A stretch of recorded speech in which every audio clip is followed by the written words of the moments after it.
somewhere in your home, sitting quietly in a drawer, a dusty box, or a forgotten collection.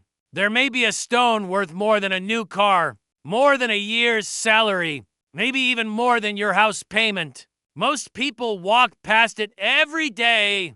They touch it, inherit it, or throw it away without ever knowing what it truly is. And the terrifying truth is this: once it's gone, there's no getting it back. Because this stone doesn't announce itself. It doesn't glitter like a diamond in a jewelry store window. It doesn't scream wealth. It waits, patiently, silently, and today, that stone is called muscovite. What most people don't know is that muscovite is not just rare. It is one of the rarest gemstones on Earth, so rare that for decades, scientists argued over whether it even existed at all. And yet, some of it has already passed through ordinary hands. Hands just like yours. But here's where the story turns shocking. In the late 1960s, in a harsh, remote stretch of South Australia known as the Musgrave Ranges, geologists stumbled upon something they didn't fully understand. Among scorched rocks and unforgiving terrain, they found crystals that looked unremarkable at first glance.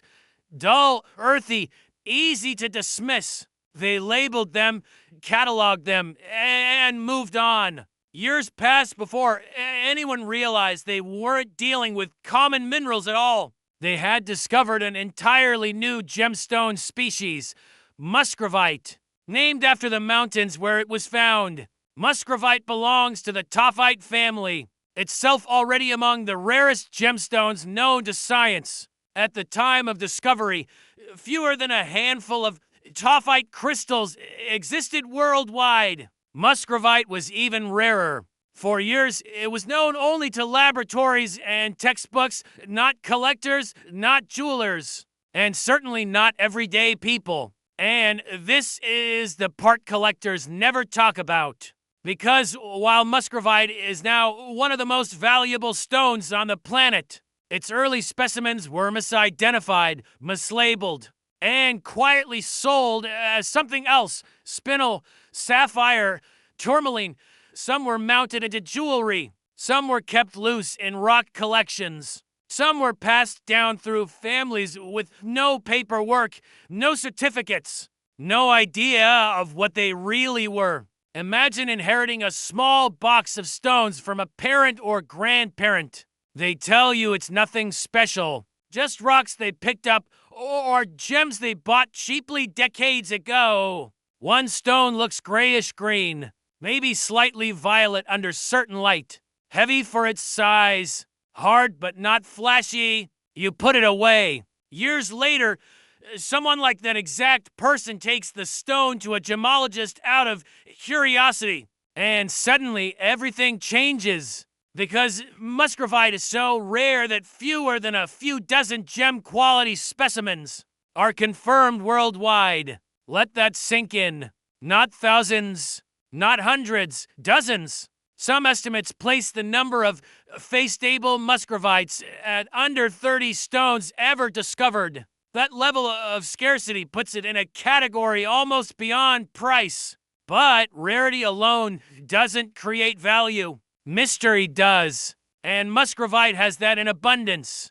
What makes muscovite truly extraordinary is how easily it hides in plain sight. Its colors range from grayish-green to olive, smoky violet, and muted purple. Under different lighting, it can shift tones subtly, never screaming for attention.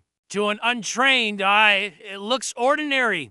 To a trained collector, it's electric. Muscovite is incredibly hard, rating around 8 to 8.5 on the Mohs scale, making it suitable for jewelry. Very few examples are ever set. It has a vitreous to slightly greasy luster, high density, and exceptional clarity in its rare gem quality form. Its crystal structure is hexagonal, and its chemical composition includes magnesium, aluminum, beryllium, and oxygen, elements that rarely combine in this exact way under natural conditions. And that's the key. Muscovite forms only under extremely specific geological circumstances. Intense heat, immense pressure, unique chemical environments that almost never occur together. Nature had to get everything exactly right, and even then, it barely happened. But here's where the story deepens. For decades, muscovite was believed to exist only in Australia. Then, unexpectedly, a few microscopic specimens appeared in Greenland. Later, tiny crystals were identified in Madagascar. Each new discovery sent shockwaves through the gemological world. But even with these additional sources, gem-quality muscovite remained nearly non-existent. Collectors took notice. High-end gemstone collectors are not like casual buyers. They don't chase trends. They chase impossibility. They want what others can never have. And muscovite sits near the top of that list. In the early days, before its value was widely understood, muscovite sold quietly for modest sums. A few $1,000s here, 10,000 there. But as laboratories confirmed its extreme rarity, prices began to climb and then accelerate. Today, even a tiny faceted muscovite, weighing less than 1 carat, can command prices starting in the tens of thousands of dollars. High-quality stones have sold privately for over $100,000 per carat. Exceptional examples with strong color and clarity are considered essentially priceless, changing hands only between elite collectors, often without public records. And this is where fear quietly enters the room. Because muscovite does not look valuable. It doesn't glow neon. It doesn't sparkle wildly. It doesn't announce itself as treasure, which means it has been overlooked before, and it can be overlooked again. What most people don't realize is that many rare stones were collected decades ago, long before modern testing existed. Hobbyists, travelers, miners, and military personnel often brought home stones from remote regions. They labeled them incorrectly or not at all. Those stones now sit in old cigar boxes, coffee cans, and velvet pouches across America. And among them, in extremely rare cases, could be muscovite. But here's the cliffhanger most people miss. You cannot identify muscovite with the naked eye alone. That's both terrifying and hopeful. Terrifying because you could throw it away without knowing. Hopeful because that dull, unimpressive stone you've ignored for years could be something extraordinary.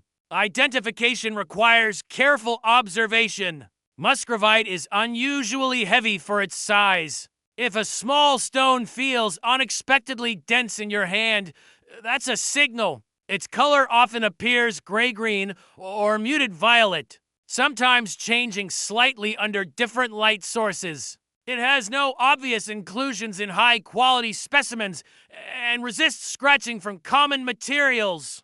But confirmation requires professional testing, refractive index, birefringence, spectroscopy. These are not things you can do at home, and that's why muscovite remains hidden. Collectors pay thousands not just for the stone, but for certainty. And this is the part collectors never talk about.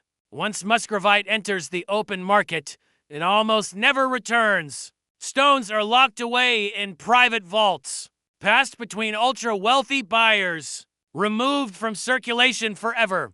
Every year, the chance of finding one decreases. Meanwhile, demand quietly rises. As investors look beyond traditional assets, rare tangible items have surged in interest. Coins, watches, art, and gemstones that are truly finite. Muscovite is finite in a way that almost nothing else is. There will be no new mine producing muscovite in quantity. There will be no flood of supply. What exists already may be all that ever will, and that reality changes everything. Imagine the stability of owning something immune to inflation, immune to market crashes, immune to mass production.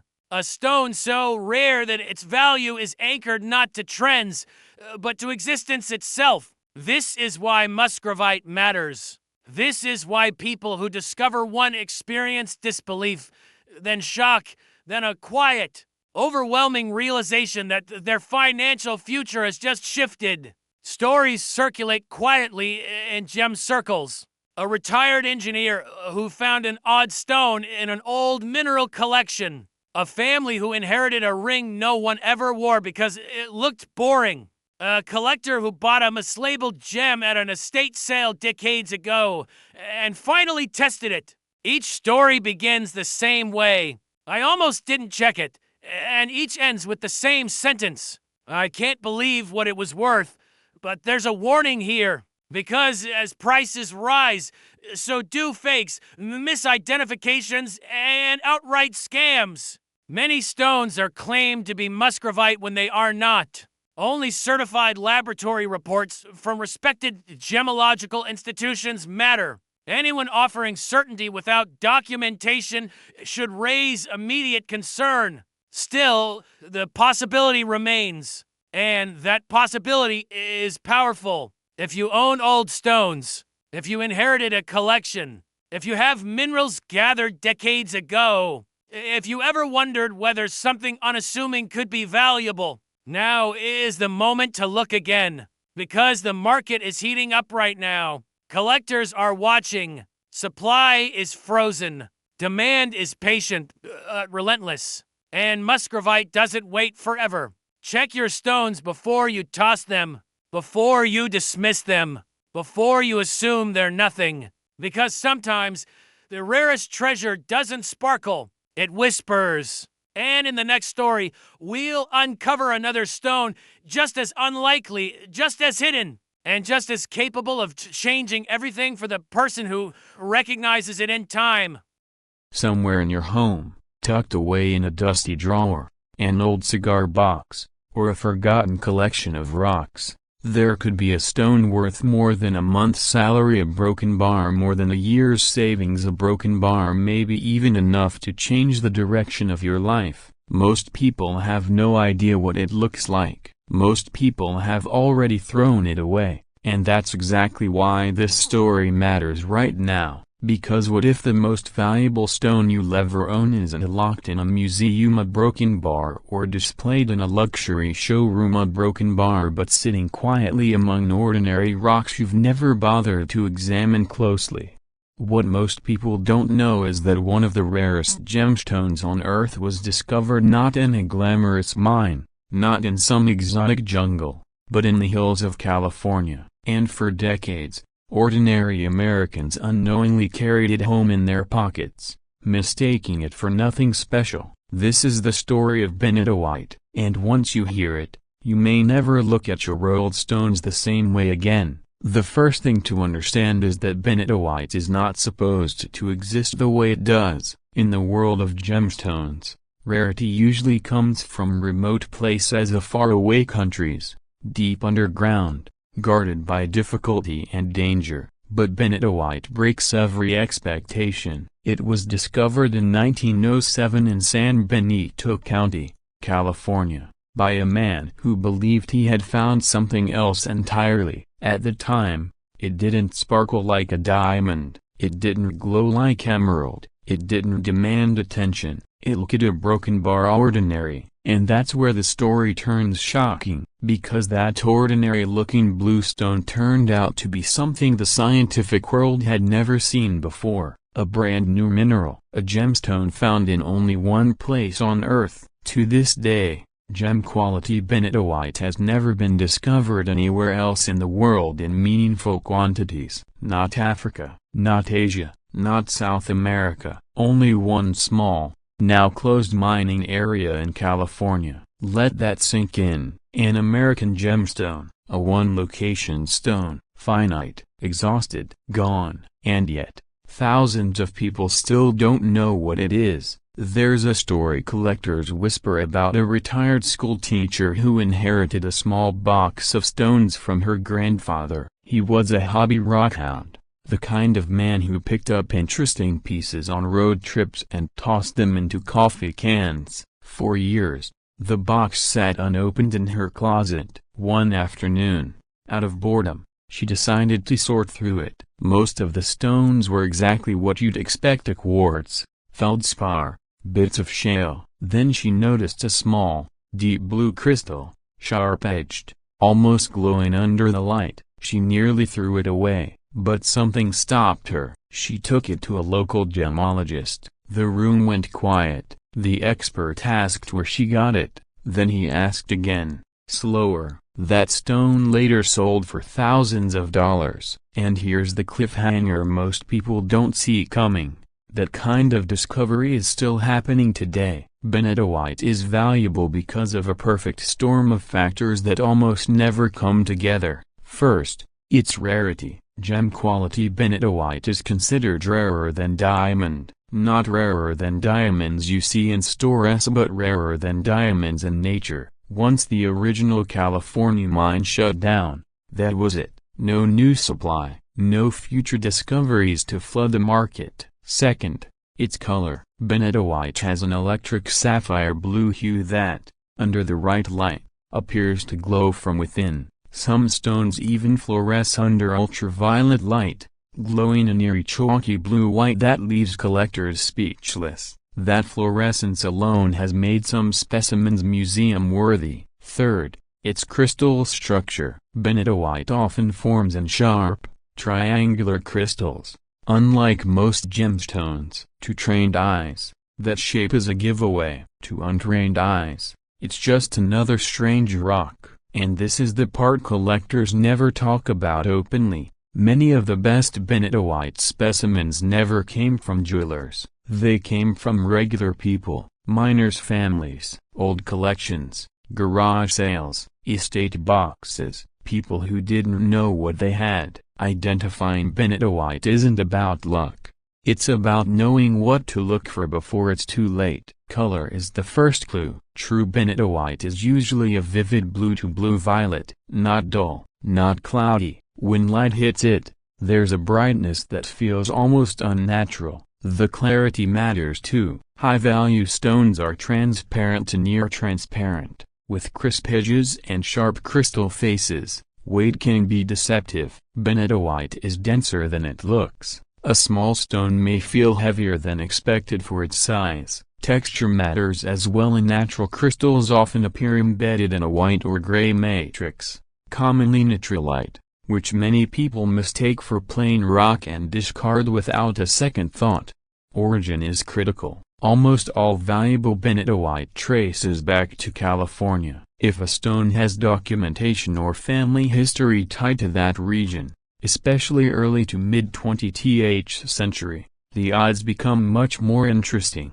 But here's where the mystery deepens. Not all benitoite is created equal. Most pieces found are tiny, fractured, or cloudy. Interesting, but not valuable. The stones that sell for serious money are the exceptions. Large, clean, gem-quality crystals, faceted stones with intense color, complete crystal clusters that look like nature's own sculpture. Low-end benitoite specimens might sell for a few $100s. Attractive, but modest, mid-range stone as a clean crystals or small faceted gems often sell in the thousands. And then there are the elite examples, museum-grade specimens, stones with size, clarity, and provenance. These have sold for tens of thousands of dollars, sometimes more, especially as collectors realize there will never be more. And here's where urgency enters the story. The market for rare American gemstones is heating up. Collectors are shifting away from mass-produced stones and toward finite,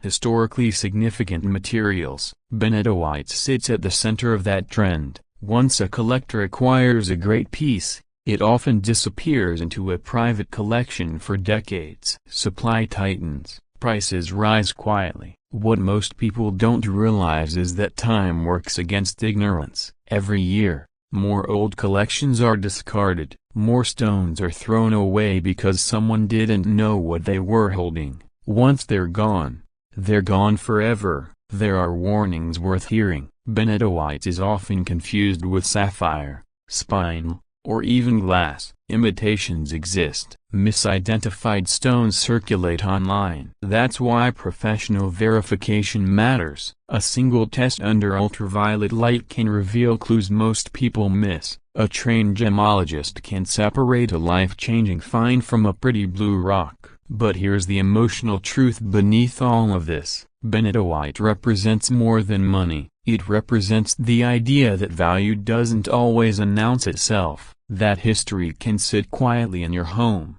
that something overlooked can suddenly become the most important object you own. There's something deeply American about that idea. A stone discovered by accident, overlooked by experts at first, carried home by ordinary people, and now, nearly gone. If you inherited stones from a parent or grandparent, a broken bar if you collected rocks as a child, a broken bar if you ever picked something up and thought, this looks interesting, this is your moment to look again, slowly, carefully, with respect, because what if the next story collectors whisper about a broken bar is yours? Before you dismiss what you own, examine it. Before you toss that old stone, check it. The difference between nothing and something extraordinary is often knowledge. The market is moving, the stones are disappearing into collections, and the window for accidental discovery is closing. Somewhere nearby, a deep blue crystal may be waiting for you to finally recognize its worth. And when you're ready, there are other stones like these, other hidden treasures with stories just as powerful, just as rare, and just as capable of changing everything you thought you knew about what you own.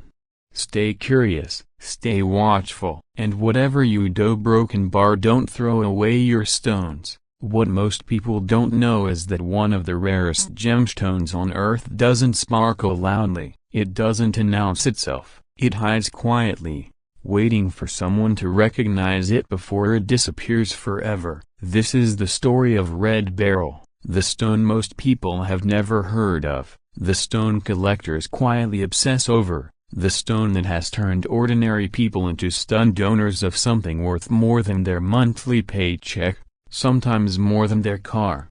And it all starts with a mistake. Years ago, a middle-aged man cleaning out his late father's garage in the American West nearly tossed a coffee can filled with rough stones into the trash. His father had been a casual rockhound, the kind who picked up unusual pieces from desert trips and forgot about them. Nothing special, at least that's what he thought. The stones were dull, reddish, uneven, not pretty, not polished, not impressive, but something made him hesitate. One stone, slightly heavier than it looked, caught the light in a strange way. Not bright red, not ruby red, deeper, darker, almost wine-colored. He slipped it into his pocket instead of the trash. That small decision changed everything. Weeks later, after a casual stop at a gem show, a dealer froze when he saw it. "You have no idea what this is," the dealer said quietly. That was the moment the story turned shocking, because Red Beryl,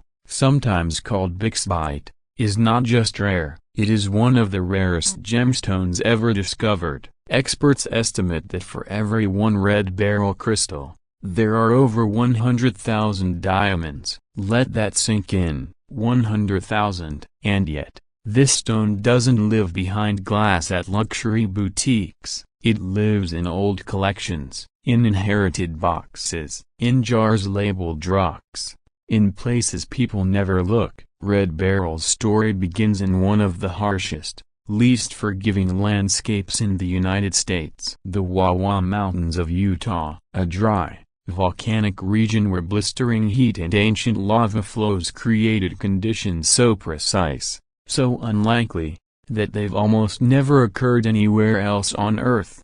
This is not a gemstone that formed easily. It required a rare combination of beryllium-rich magma, manganese for color, and just the right pressure and cooling conditions. Change one variable, and Red Beryl simply doesn't exist. That's why it's found in only one primary location on the planet, not Africa, not Asia, not South America. One place, and even there, crystals are usually tiny, fragile, often fractured, many are unsuitable for cutting. When gem-quality material does appear, it's an event collectors whisper about, but here's where the mystery deepens. For decades, Red Beryl wasn't famous, it wasn't marketed, it wasn't pushed into mainstream jewelry. In fact, many early specimens were misidentified entirely. Some were labeled as red emeralds, others as spinel, some as nothing at all, and that means many pieces slipped through history unnoticed. What most people don't know is that red beryl often doesn't look valuable at first glance. Unlike diamonds or sapphires, it doesn't always flash brilliance in rough form. In raw condition, it can appear dull, uneven, almost unimpressive. That's why it was ignored. But under magnification, under proper light, everything changes. True red beryl has a color unlike any other gemstone. Not pink, not ruby, a saturated red with hints of raspberry and deep crimson,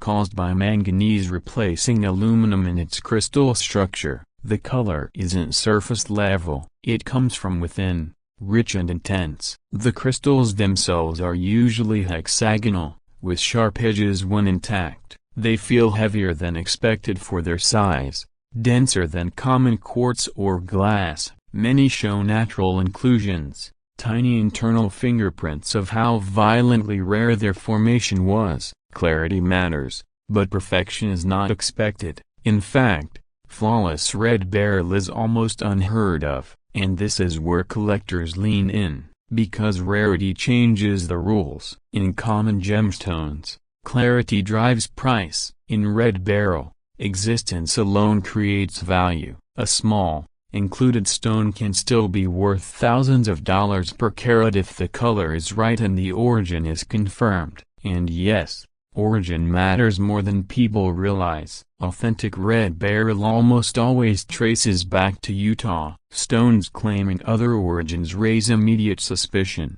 This isn't a gem found casually across continents. Its birthplace is specific, and that specificity is part of its power. But here's the part collectors never talk about openly. The market for red beryl is heating up, quietly, as high-end collectors exhaust traditional investments and turn toward tangible assets. Ultra-rare gemstones are becoming financial refuges. Red beryl sits at the top of that list, not because it's trendy, but because it's finite. There is no new discovery waiting, no massive deposit yet to be found. What exists already exists, and much of it is locked away in private collections. Prices reflect this reality. Lower quality, very small faceted stones may sell for several $100s per carat, but fine examples, with deep color and decent clarity, routinely sell for thousands per carat. Exceptional pieces have crossed into five figures, for a stone smaller than a pea. And this is where fear quietly enters the room, because every year, more people unknowingly discard these stones. They clean out estates, they sell mixed mineral lots for pennies, they throw away what looks ordinary, and once it's gone forever. If you own inherited stones, old rock collections, or minerals picked up decades ago, there are subtle signs worth paying attention to. Red beryl is never transparent like glass. It resists scratching more than common materials. It doesn't fade under light. Its red is stable, rich, and unmistakable when compared side by side with imitations. Synthetic versions exist, but collectors can tell. Lab-grown stones lack the natural imperfections, the internal tension lines, the story written inside the crystal, and that story matters. Because owning red beryl isn't just about money. It's about possessing a geological miracle, a moment when Earth aligned perfectly, briefly, and never quite repeated itself. The man with the coffee can didn't become rich overnight. He didn't quit his job, but when he sold a single small stone to a collector, it paid off lingering debts. It brought relief, stability, a sense that his father had unknowingly passed down something extraordinary. That's the quiet power of this stone. It doesn't shout, it whispers, and the whisper says this: Check before you discard. Look before you assume, because history has proven, again and again, that the most valuable things often hide in plain sight. Right now, as demand increases and supply remains frozen, Red Beryl continues its silent rise. Collectors are watching, dealers are searching, and stones once dismissed are being re-evaluated under professional eyes. This is not a market driven by hype, it's driven by scarcity. And scarcity always wins. So before you toss that old stone, before you dismiss that dull red crystal, before you sell that box of rocks for next to nothing, pause, because what you're holding might not just be a stone, it might be one of the rarest treasures on earth. And the difference between losing it and securing it could change your financial future. The next rare stone is already waiting to be uncovered, and if this story proves anything, it's that the most valuable discoveries often begin at home. Because this stone doesn't look dangerous, it doesn't announce its value, it doesn't sparkle like a diamond under store lights. In fact, most people would mistake it for nothing more than a reddish pebble, a souvenir, or a piece of costume jewelry. But collectors know the truth. And once you understand what this stone really is, you'll never look at your old rocks the same way again. This is the story of Red Beryl, one of the rarest gemstones on earth, a stone so scarce that most jewelers will never see one in their lifetime. A stone that has quietly turned ordinary people into accidental owners of five-figure treasures, and a stone that may already be sitting somewhere in your home right now. What most people don't know is that Red Beryl is not just rare, it is astronomically rare, more rare than diamonds, more rare than emeralds, even more rare than many stones people already consider priceless. For every 150,000 diamonds mined,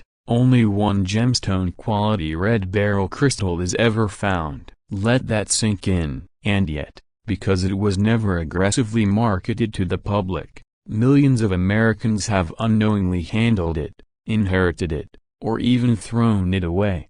And this is where the story turns shocking. The modern legend of Red Beryl often begins with normal people, not gem dealers, not billionaires, just everyday Americans cleaning out old homes, sorting through inherited collections, or organizing boxes left behind by parents and grandparents. One man in Utah nearly discarded a small, dull-looking red crystal he found wrapped in newspaper from the 1960s. He assumed it was a cheap souvenir from a roadside rock shop. It wasn't until a curious friend suggested having it examined that the truth emerged. That single stone, no larger than a fingernail, later sold privately for more than $12,000. And stories like that are not rare. Red Beryl's journey begins deep beneath the earth, in conditions so extreme that nature almost never repeats them. Unlike most gemstones that form over wide regions, Red Beryl forms in only one primary location on the planet. The Wawa Mountains of Utah, not Africa, not South America, not Asia, Utah. A dry, unassuming range of rock that looks completely ordinary from the outside, yet hidden inside those volcanic rhyolite deposits is a chemical miracle so precise that scientists still struggle to fully explain it. Red Beryl requires beryllium, manganese, aluminum, silicon, oxygen, and very specific pressure and temperature conditions to align perfectly. Change even one factor slightly, and the stone never forms. Instead of red, you get colorless beryl, or green beryl, or nothing at all. This is why Red Beryl is not found scattered across continents like sapphire or ruby. It is locked to one geological fingerprint, one place, one narrow window of creation. But here's the part collectors never talk about. Even in Utah, Red Beryl doesn't appear generously. Most crystals form small, fragile, imperfect, many shatter during extraction, many are too cloudy to cut, many are destroyed before anyone even realizes what they are. Fewer than 10% of mined Red Beryl crystals are suitable for faceting, and fewer still survive the cutting process without cracking under pressure. This is why gemstone quality red beryl is measured not just in carats, but in survival. Every finished stone represents dozens that never made it. Historically, red beryl was misidentified. Early miners thought it was red emerald. Others dismissed it as a curiosity. It wasn't until the mid-20th century that gemologists understood its true identity and rarity. By then, many early specimens were already lost, damaged, or sold for a fraction of their future value. Old collections from the 1940s, 50s, and 60s are especially important today, because they often contain stones acquired before red beryl's significance was fully understood. And that creates a dangerous gap between ownership and awareness. If you've ever inherited a box of stones, a jar of crystals, or a piece of red jewelry without documentation, you could already be holding red beryl without knowing it, especially if the stone was labeled vaguely as red emerald, red crystal, or not labeled at all. So how do you tell the difference? True red beryl displays a rich, intense red color, sometimes with hints of raspberry, cherry, or deep rose. It is not orange like garnet. It is not brownish like zircon. It is not dark wine-colored like ruby. Under proper lighting, red beryl has a vivid saturation that almost looks electric. Many stones show slight inclusions, tiny internal features that look like threads or feathers. These are normal, and often expected. Clarity matters, but perfection is not required. In fact, flawless red beryl is so rare that inclusions can actually help confirm authenticity. The stone has a glassy, vitreous luster when cut, and feels surprisingly heavy for its size due to its density. One of the biggest giveaways is size. If you see a large red stone being sold cheaply, it is almost certainly not red beryl. Most faceted red beryl stones weigh under 1 carat. Stones above 1 carat are considered exceptional. Stones above 2 carats are legendary, and this is where prices begin to climb. Low quality or very small red beryl specimens may sell for a few $100s per carat, especially if they are included or poorly cut. But fine quality stones routinely sell for $5,000 to $10,000 per carat. Exceptional stones with rich color, good clarity, and documented Utah origin can exceed $15,000 per carat. Museum quality examples, especially those over 1 carat, have sold privately for even more. Collectors are not just buying beauty, they are buying extinction. Because red beryl mining has slowed dramatically, environmental restrictions, limited access, and the sheer scarcity of viable material mean that fewer stones are entering the market each year. Unlike diamonds, there is no massive global supply waiting to be unleashed. What exists now is mostly what will ever exist, and that reality is driving quiet panic among serious collectors. Behind closed doors, high-end buyers are competing for stones that never reach public auctions. Private deals, estate sales, and direct acquisitions are becoming the primary battleground. Prices are climbing, but quietly. There is no hype cycle, no celebrity endorsements, just slow, relentless demand from people who understand geology, rarity, and long-term value. And this is why red beryl is so dangerous to ignore, because it doesn't scream wealth, it whispers it. There are warnings you need to hear. Red beryl is often confused with synthetic stones, glass, or treated materials. Some sellers intentionally mislabel other red gems to ride on its reputation. Authentic red beryl should always be verified by a reputable gemological lab. Origin matters, treatment matters, documentation matters, but here's the twist. If you already own one, especially an older specimen, you may be sitting on a stone acquired before treatments and synthetics flooded the market. Older stones often command higher trust and higher prices, especially if they came from known Utah sources or early collections. This is why experts urge people to check before they toss, sell, or give away old stones. That dusty red crystal in a cigar box. That odd ring no one wears anymore. That costume piece inherited from an aunt who loved rocks. These are exactly the places Red Barrel hides, and the market is heating up right now. As younger collectors enter the space and older collections are liquidated, awareness is spreading, but supply is not increasing. That imbalance creates pressure, the kind of pressure that turns overlooked stones into financial lifelines, the kind of pressure that makes today's ignored gem tomorrow's headline. Red Barrel is not just a gemstone. It is a reminder that value doesn't always look valuable, that wealth sometimes hides in plain sight, that history leaves clues in the objects we inherit, dismiss, or overlook. So before you throw away that old stone, before you sell a collection for pennies, before you assume something is worthless because it doesn't sparkle like a diamond at Broken Bar Stop, look again. Because the difference between a red rock and a red barrel can be the difference between regret and relief. Check your stones, ask questions, get them evaluated. And remember, some of the rarest treasures in the world are already owned by people who don't yet know what they have. And if the stone surprised you, the next one may shock you even more. Stay with us, the rare stone market is changing fast. And the next discovery could be sitting even closer than you think.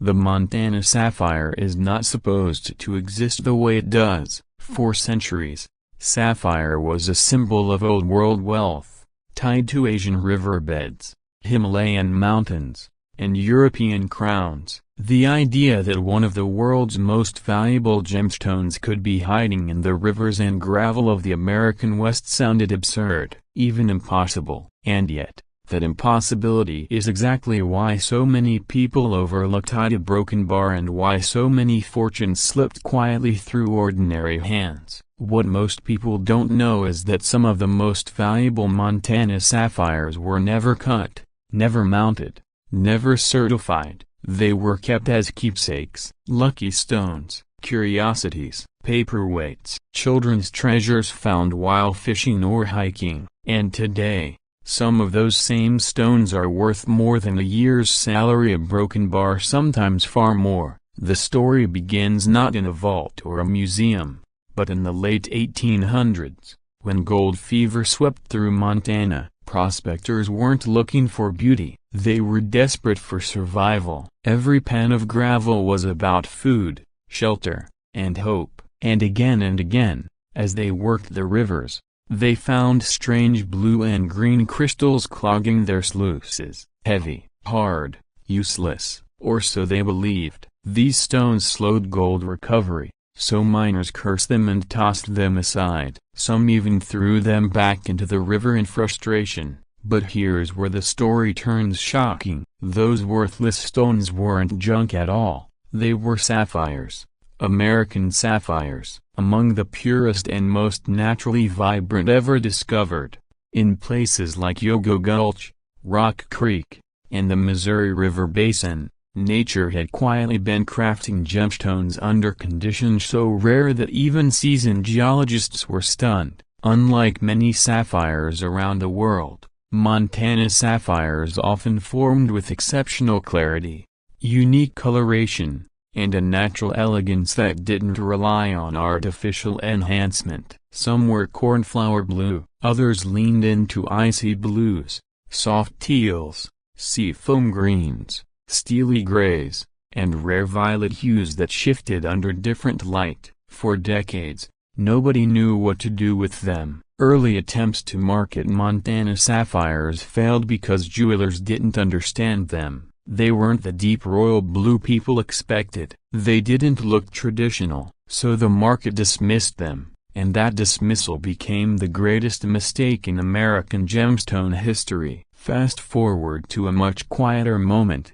More than a century later, a retired schoolteacher cleaning out her father's belongings finds a small glass jar wrapped in newspaper. Inside are several rough stones, dull with age, colors muted by dust. Her father had been a young man in Montana during the 1940s, working near a creek. He used to say he found pretty rocks. She almost throws them out, but something stops her, a weight to them, a strange way they catch the light. She brings them to a local jeweler, then a gemologist, then an auction house, and suddenly, the story no longer belongs to her alone, because those stones turn out to be untreated Montana sapphires. Natural color, excellent clarity, American origin. The final sale price quietly crosses into 5 figures, and this is the part collectors never talk about. Stories like this are not rare. Montana sapphires are valuable because they sit at the intersection of rarity,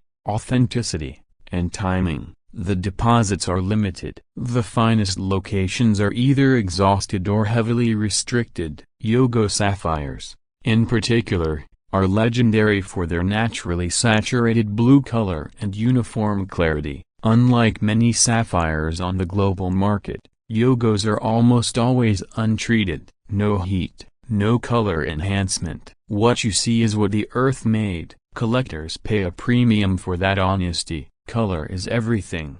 The most valuable Montana sapphires display vivid blues with excellent saturation, but not all value lies in blue alone. Teal sapphires, blending blue and green, have exploded in demand as modern collectors seek uniqueness over tradition. Soft pastel hues once ignored are now coveted for custom jewelry and investment collections. Stones that shift color slightly between daylight and indoor light create emotional impact, and emotion drives price. Clarity matters just as much. Montana sapphires are often cleaner than sapphires from many other regions, with fewer inclusions visible to the naked eye. A stone that looks sleepy or cloudy will always fall into the lower tier, but a crisp, lively stone, even if small, commands attention. Weight plays its role too, but here's a secret most owners don't realize. Smaller Montana sapphires can still be extremely valuable, because fine quality material is scarce.